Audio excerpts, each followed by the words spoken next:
यह कहानी 19वीं सदी के एक छोटे से गांव की है जो घने जंगलों के किनारे बसा हुआ था। गांव का नाम था गिरिधरपुर। इस गांव में एक प्राचीन हवेली थी जिसे लोग भूतिया हवेली के नाम से जानते थे। कहा जाता है कि इस हवेली में कभी एक अमीर जमींदार रहा करता था। जमींदार बेहद क्रूर था और अपने नौकरों पर अत्याचार करता था। एक दिन नौकरों ने तंग आकर जमींदार की हत्या कर दी और उसकी लाश को हवेली के पीछे के कुएं में फेंक दिया। उसके बाद से हवेली में अजीब घटनाएं होने लगीं। लोग कहते थे कि जमींदार की आत्मा अब भी हवेली में भटकती है और अपने बदले की आग में जल रही है।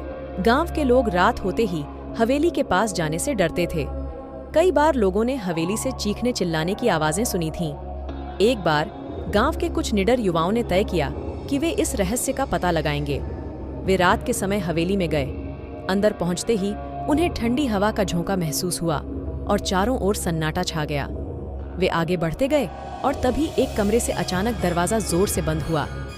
युवाओं ने दरवाजा खोलने की कोशिश की, लेकिन वह नहीं खुला। एकाएक एक भयानक आवाज गूंज उठी, कौन है? क्यों आए हो यहाँ?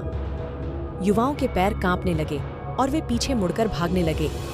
तभी उनके सामने एक धुंधली आकृति दिखाई दी।